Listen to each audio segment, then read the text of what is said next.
Good morning. I'm here with Caroline Дричиц today. Caroline is a language specialist here in Pinsk, and she works as a sales manager for a furniture company. Not a furniture company, a furniture company or a wood. Yeah, wood processing company. Wood processing company. And we're here right now talking about the idea of juxtaposition. Okay, all right. First of all, I think when we made our short film the other day, I think you made a point of saying that English presents information logically, but Russian people present their information another way. What exactly does that mean, that Russian people present their information in another way? Russian people have the context in their minds. They don't explain this context, and when they're talking, it is considered that other people understand what they talking about and what they thinking about. Mm-hmm. For example, if a person says,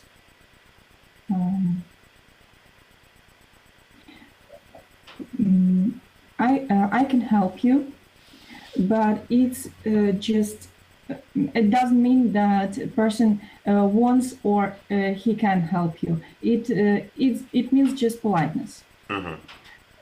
And such situations are very often. Mm-hmm. When we talk to another person should imagine or should make his suggestions what we are talking to, what we talk them. Mm-hmm. But and they do that themselves, yeah. Yeah. Okay. That's it.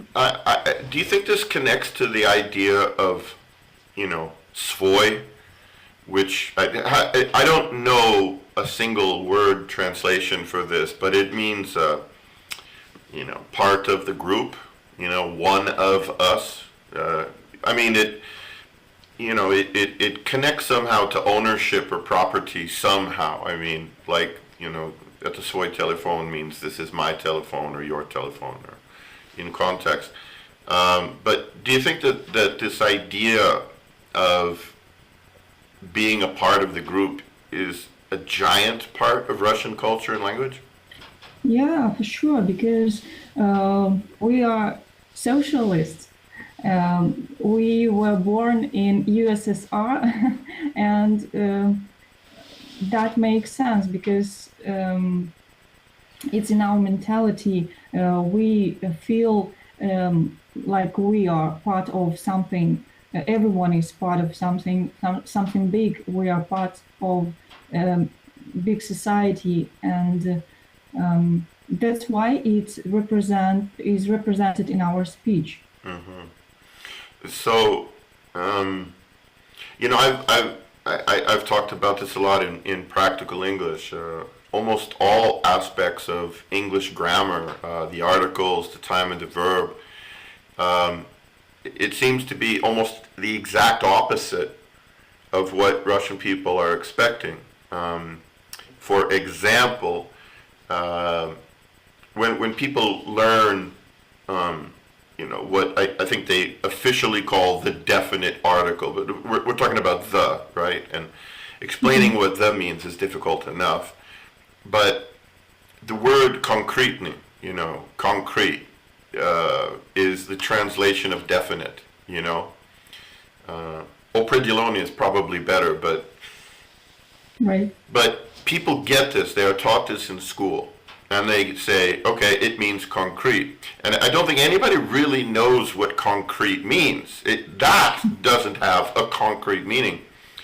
But you go for an example, and it's always, we look out the window, and tam stoят baba. You know, there a grandmother or a lady is standing there, right? Now I say a lady. But a Russian person, if they were putting an article on it, would say the lady. And I would say, why the? And they would say, she is concretely a woman. Yeah. I can see it's a woman. That's concrete knowledge. And then, of course, you say, do you know her name? No. Have you ever met her? No. Do you know where she's going or what she's doing or why we're even talking about her? No. No. Okay, so, but in Russian mentality, you do know, or at least you feel you know. Yeah? Yeah. Do you think that... We feel like we know it, but we it's not represented in our speech. We just think it in our minds, but we do not speak it loud.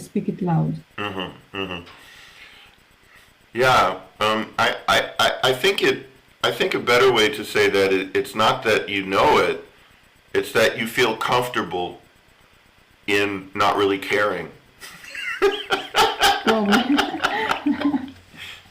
Yeah, we don't want to explain this and to think about this. Yeah. About something very special and concrete. Yeah, I know that's such a waste of time actually trading information.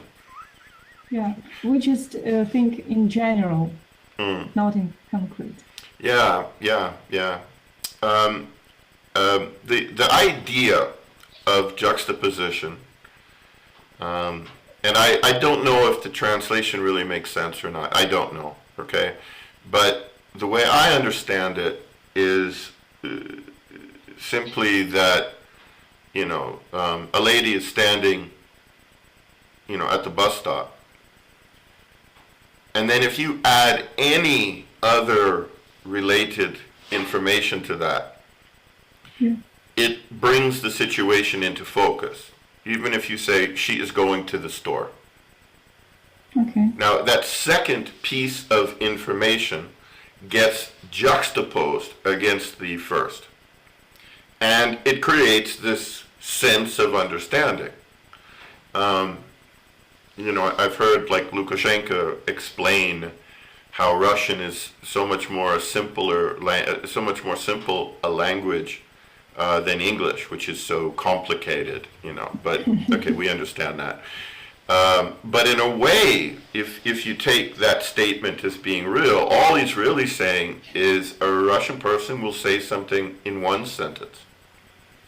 But I think an English-speaking person will automatically understand that there's not enough information in the one statement. And you need a juxtaposition, you need a second, you know. Explanation. Yeah. Do you think this idea can translate to Russian people? Do you think they can get used to explaining themselves? I think that Russian people may consider it an extra information. They think they don't need it. They think that they just tell the sentence and they don't need explanation, and their listener don't need explanation, just explanation in our minds. And they think that it's enough if a listener just guessing the explanation. They don't want to explain. There's two other pieces of philosophy. There is what we call lichny business, to lichny dela. This is like it's your personal business, and I don't want to speak about it. Right, and you should not speak about it. And then there's also something that's very polite. You should not speak too much. Yeah. Yeah, because that's ego is egotistical. Yes. Egotistical, yeah. Right, and that's also bad. So to share your experience, yeah. Right. So it's really kind of blocked in. You know, you've got this Okay, if I call it a language prison, Yeah. am I being a typical American? A barricade. Yeah, you can't. Nilsya, I love this word. Yeah. How do you translate? Stop talking, yeah. Yes, exactly. How do you translate nilsya? Do not. I like this. You have a daughter, yes? Yeah. A daughter. How old is your daughter? 2.5 years old. Absolutely beautiful. So, in about 18 months or 2 years, you're going to go over to the kindergarten, to the детский сад, Yeah. right? Right. If you even remember that I said this, when you walk in, and of course they have the changing area, you know, where you change your clothes, there will be some information for parents. And the first piece of information you will see is according to this poster, and I'm sure it's in every kindergarten, in every Russian-speaking country, the most important word to teach your children is nilsya. Do not. Do not, yes. This is an unarguable command. Yeah. Nobody's asking for your opinion. Okay, now, yes, you would like to have some sense to stop your child from putting their hand on the burner or putting a knife in the electrical socket, okay? Yeah, right. We understand this, yeah? But do you believe the first and most important word that a human being should be taught is to stop, not go forward, and simply do not? No, I believe that we should start with explanation what may happen if he or she, if they will do this. We shouldn't start our explanation with do not, because they just little children do not. They do not get and do not understand this particle not. They just hear do, and that's it, and nothing else is doesn't matter. So you think the concept of being bad is actually fun is born with this? Like a child hears, nilsya, you can't do this, and immediately says, oh cool, this is the party. We talk to them do not, and then they just hear do, and that's all, and they do what they want.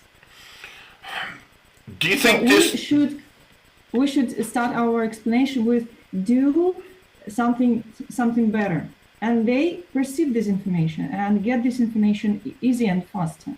Oh, but it's really hard to come up with a decent list of what you should do.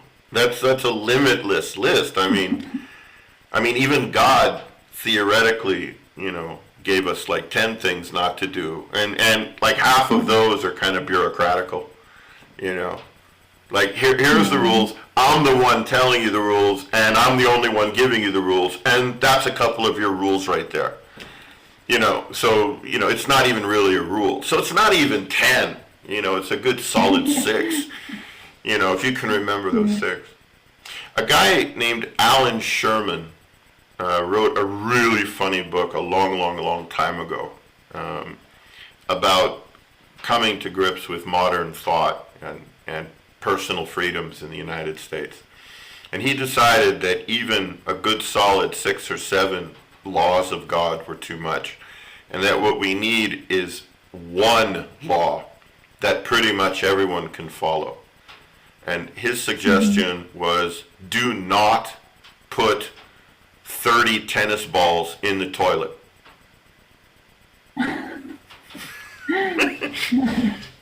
And he said, most people can follow this rule pretty easily. It won't cause them too much stress.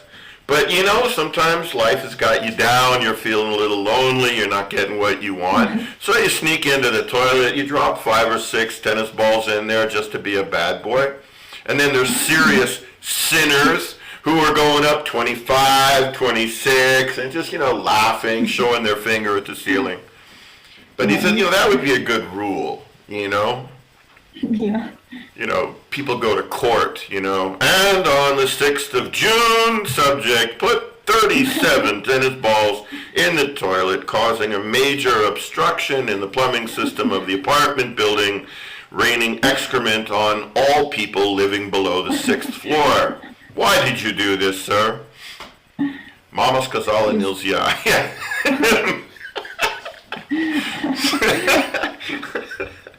Right.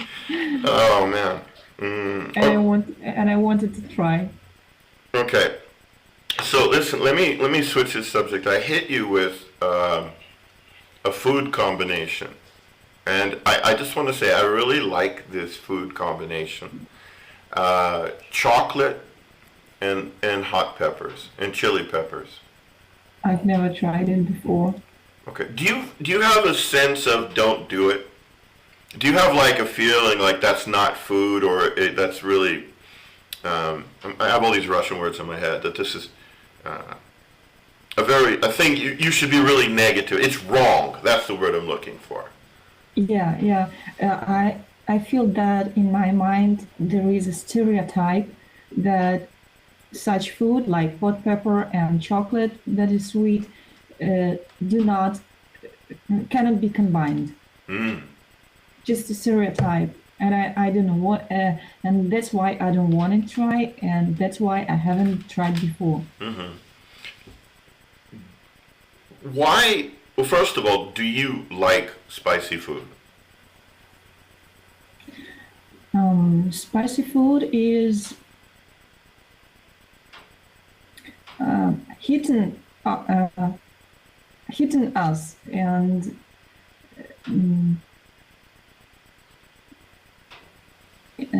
it gives us warm, and I know that it's healthy. Indian people like spicy food. Sure. They eat it every day, and I think that there is sense in it, but I don't actually know it. Well, look, okay, let's stay on this. Do you think that in Belarus that the concept of flavor is considered important? Because I'm not really sure that people eat things for flavor. I know people eat things for texture, and they eat people. They eat people. they eat things because I don't know, really poverty. That calories. Because calories per just kopeck. They have to eat something. Right. Not to feel hungry, and that's why Belarusian people eat what they have. I mean, potatoes and some vegetables, carrots, Kasha. and kasha. Yeah, Kasha. right. Овсянка. Yeah, you need this. You can. Yeah. Have you ever spent a legitimate period of time with 90% kasha and kartoshka? Porridge When I and was potatoes. a student. Yeah. When I was a student, kasha was an everyday meal. Mm-hmm. How did you feel at that time? I tried not to focus on what I eat, on what I ate. I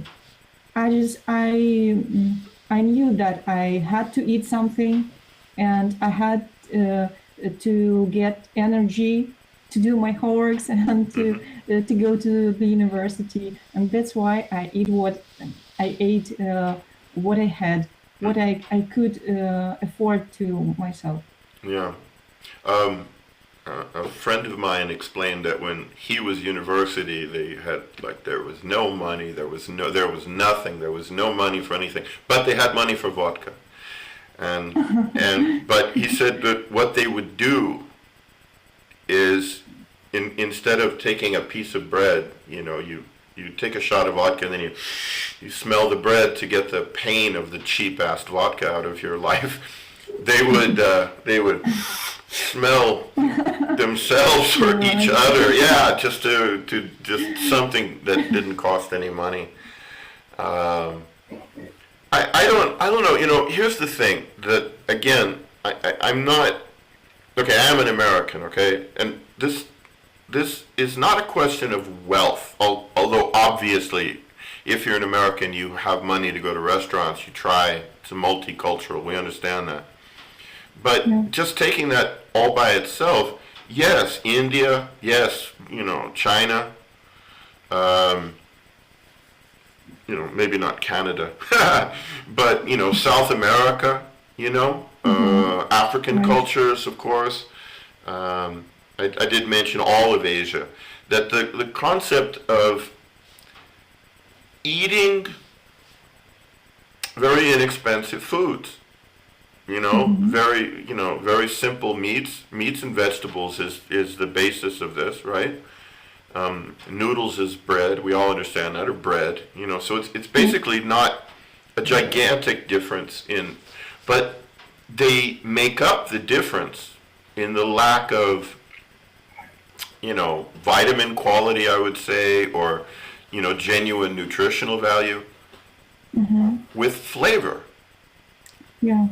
Flavor. I don't know why Belarusians do not do that. Yeah, it's why we just do not compensate the lack of taste and nutrition with flavor. I don't know why we don't do that. That would be a really good thought. Why this is so? Do you like going to Stolova for a meal?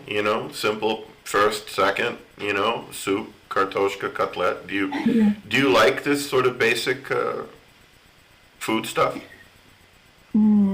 I don't actually like it, but once again, as I said, I have to get energy to go to work, and that's why I have to eat something. So I go to the nearest stolova and eat what they can offer me. And this is usually potato and some salads, something very simple, quite simple. Yeah, I myself, I go through periods of time where, I don't even there's no salt on the chicken, piece of chicken and just one side of the pot, the other side of the pot, and throw some vegetables on top of it to soak up the fat. We're good. No other spices. There is something to be said to actually tasting literally the food you're eating, even if it's just like vegetables, kind of a Zen thing, kind of a purity. Do you think there is purity to Belarusian food, or is it really just calorie for kopecks? Do you think there is a food philosophy? Does it really exist? I'm afraid that not.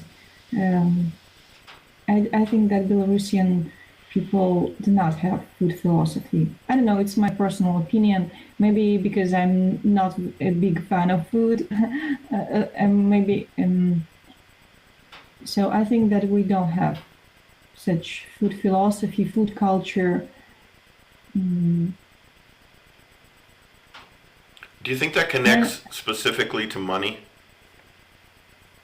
Pardon? Well, okay, if I ask myself, okay, why is this so? What's the point of this? I can only see two major influences, and one would be money and the other one might be religion.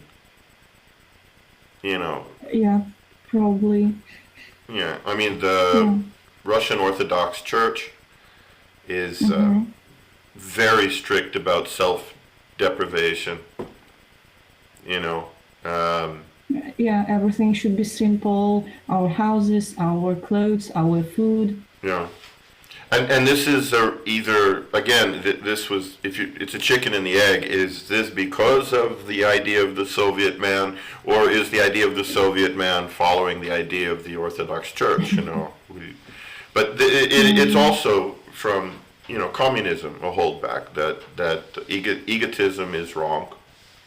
Yeah, probably. Yeah, self-sacrifice is good, you know? Yeah. And some extra satisfaction from food, for example, from beautiful houses or beautiful clothes is bad.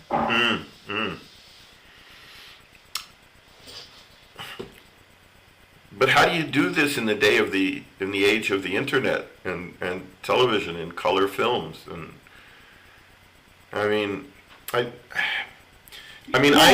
think that there is a crisis now in our heads, in our minds, because we have that old-fashioned mentality, which forbid us everything, and now we have the access to modern techniques, and we see that we see everything on internet, and we have access to phones, I know, modern techniques, and we are like between two sides, something old and something modern, and we don't know what to do. We are lost. How much of that now absolutely is money? Yeah, it's hard right now. Yeah, one of my friends here, and he's he works at the. I don't really feel like identifying him so closely. If you don't, he's a friend of mine, and we kind of work together. Let's just say that. Okay, not a student. He's a friend of mine, and I know that he is probably getting less than $200 a month for his job. You know, and he's studying, and he still lives with his parents, and you know he lives. Life goes on. You know, you can't get a picture in your head of a guy, you know, holding on to the bars of a prison window and screaming. It's right. You know, most people would think it's a dead, locked-in starvation prison. But I asked him how much his food budget is. Now, you know, I'm not small, you know, or maybe dieting, but I'm not small. And I don't know what answer. I know what my food budget is, and that's, you know, I try to go light. But he told me his personal food budget was about $50 a month. It's too little. Well, $50 a month, that's pretty. You know, they'd be closing prisons if they tried to feed people. Right. You know, on a what is that, $1 and a half, 3 rubles. Many prisoners even eat better. Yeah, what is that, 6 rubles a day, right? That's about right, 6 rubles. So, ramen noodles, potatoes, kasha. Yeah, bread, that's it, yeah. Okay, if they have a dacha, if grandma's providing them, so they have a little bit of you know, pig meat, and maybe some eggs from the chickens if they have a normal, right? Yeah. And I think he does. So, yeah, but seriously, that's, I can't invite him for a cup of coffee. No, really, if you order an Americanets, it'll be 3 rubles. And if you order like a fufu coffee, you know, it's 4 rubles, right?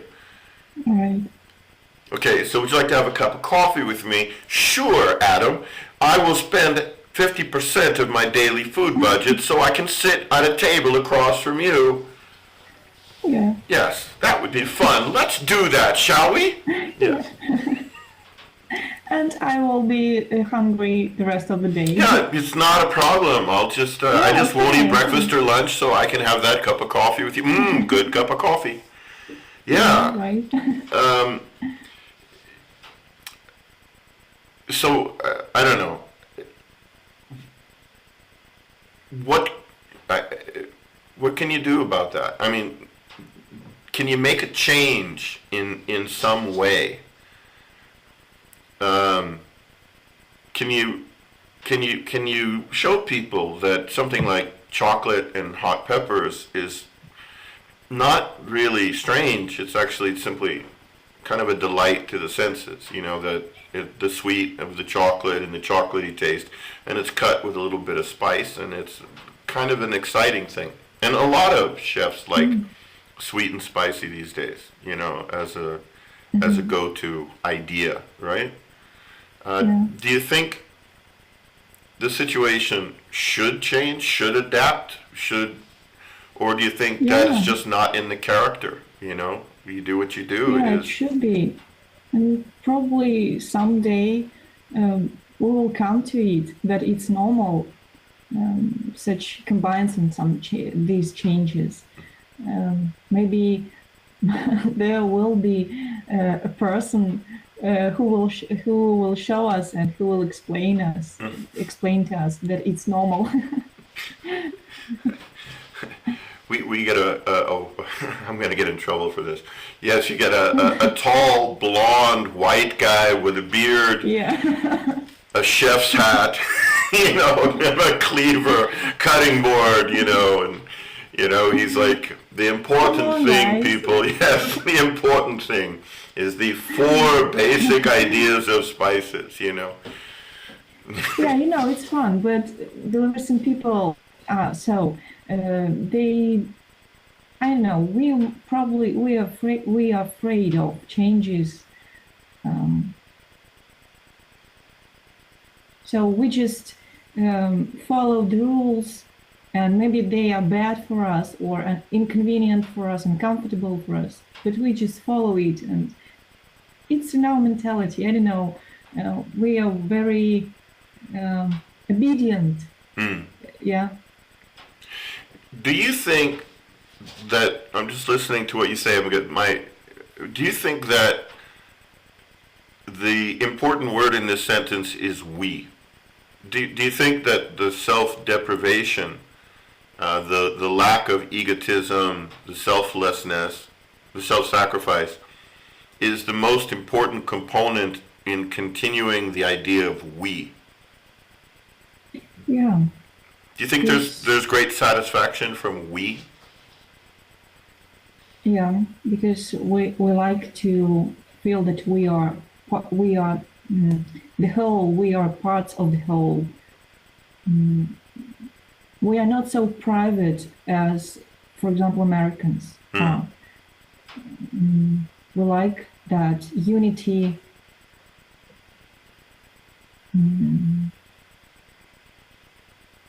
Yeah, we identify ourselves as a part of the whole, of the unity.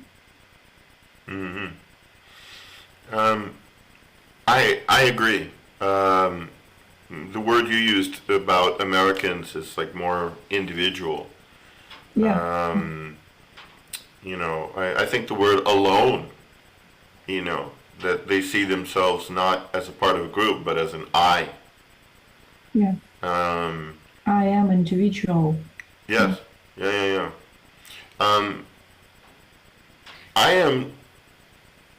I don't know.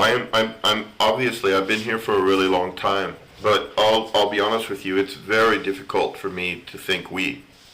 Even after 15 years, my natural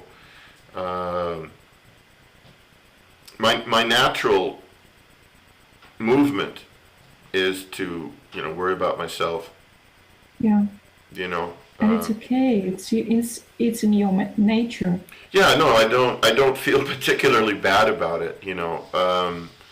But I do have social interactions, and I had one of these recently where just someone said something to me, and I didn't get it. I mean, I got it.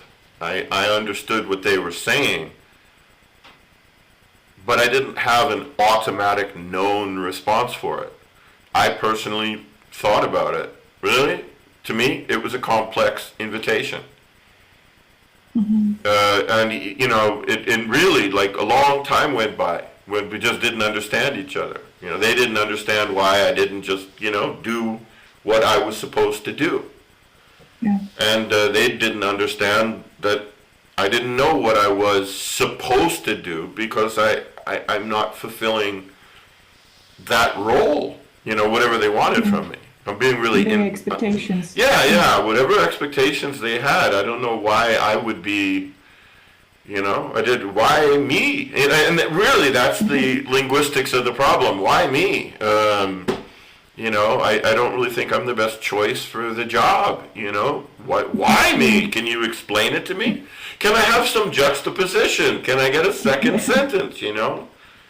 No, you just should guess, and that's it. Well, you know, okay, you know, ya muzhik, you know, ya klopsi. I don't know what I am, but I am, you know, I'm just a guy or a worker. But nevertheless, I do, to me, I do think the choice is a little bit more complex, you know?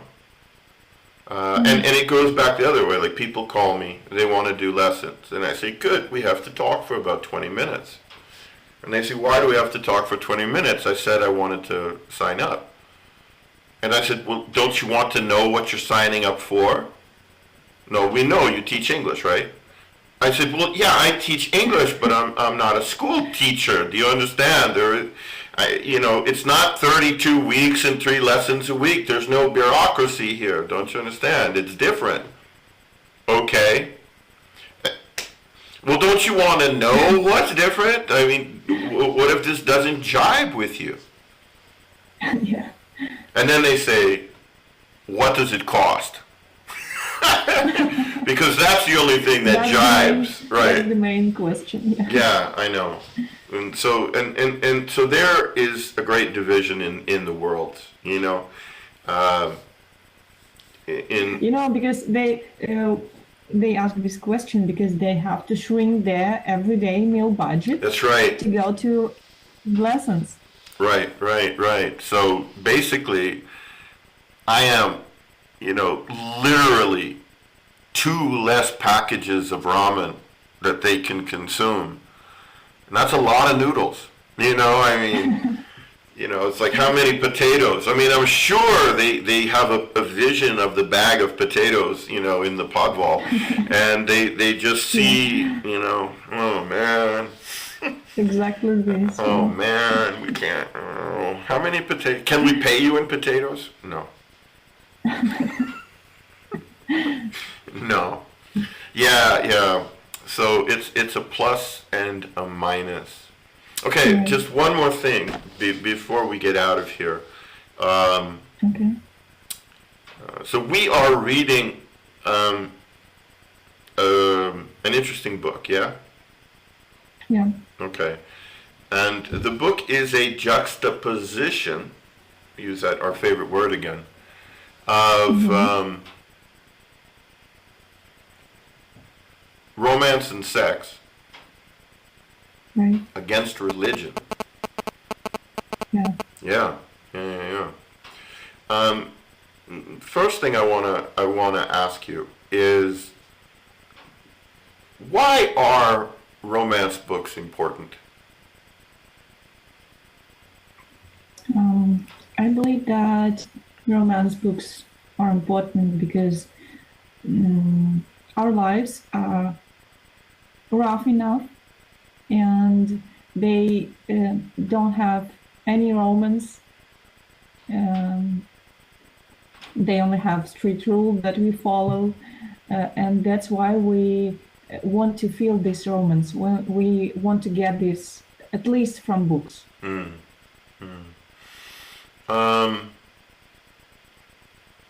Why? And by the way, again, is this a religious strictness or is it money? But why does everybody reject actual romance in life as being worth anything? Probably because of religious influence. We are forbidden from we are forbidden to feel free in romance, in sex, in relationships. Our religion and church forbid this. It's a very, very intimate and private topic, and people are just forbidden even to talk about it and to think about it, and that's why I just lost the thread of. No, okay, but in speaking of the threads, we mentioned this earlier, that when you give someone the don't do it, the nilzya, you can't do this, this means go do it. Want to try it. Yeah, so I think what my point is, you know, it's not that people don't have sex here. It's not that people don't sleep with each other, because obviously we know that they do. And and we know everybody has got what we call the extended family. You know, there's my biological dad, but then there's, you know, my mother's second husband that she's with right now, but he is her third husband, of course, and my sister is from the first one, you know, and this is ordinary situation. Yeah, it's a real mix and match. I don't know why they don't simplify the process, you know, at Zax, you know, it's got to be a different contract, you know. Do you agree for like the next 2 weeks to be nice, you know? Yes. Okay, sign here. But again, it's not about sex, but why is romance so stupid? You see, this is the point. Now, I have heard it explained that romance is the possibility of sex. Romance is the things that you do before you have sex, you know. My man Evgeny, he's pointed out something else. He pointed out that Russians are different from Belarusians. They are more patriarchal, and Belarusians are more matriarchal. Everybody understands this.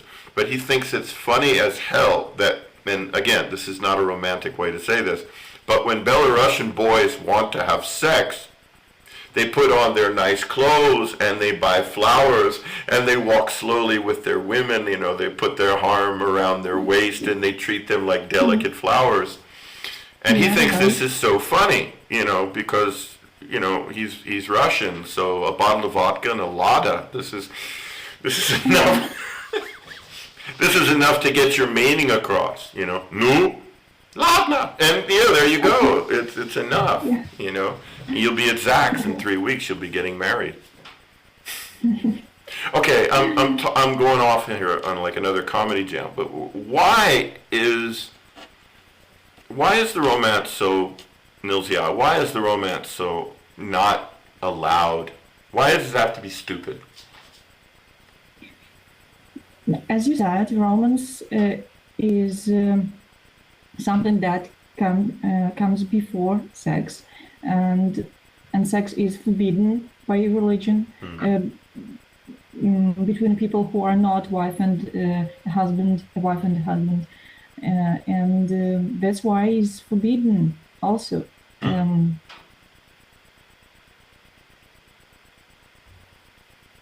So, do you think that even this connects to the language idea of just the simplicity, unexplained, we understand already? Do you think that's the thing that kills the romance? Is there's no, you don't, and food and spices, maybe this is all connected in the same thing. We don't need the nuance.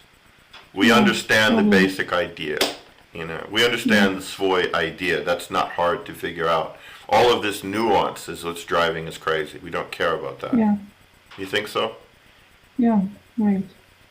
So, you know, porridge and potatoes. Porridge and potatoes across the board. But the next time I have Gretchka, I'm going to put a little sweet cacao and cut up one chili and just kind of mix it in there. And I'll bet you that becomes a rather exciting plate of porridge. Probably. I Yeah. have to try it. Yeah, you know, I mean, With I hate cacao. to, yeah, why not? You know, why not? Anyway, something new. So, how do you feel? A good conversation? Yeah, very good, very interesting. Yeah, I like it too. For those of you tuning in here, thank you very much for listening and watching. Please put your comments below. Let us know if you like it. Subscribe to the channel. And if you have any questions for me or for Caroline, please let me know. And so, thank you. Bye. Bye, guys.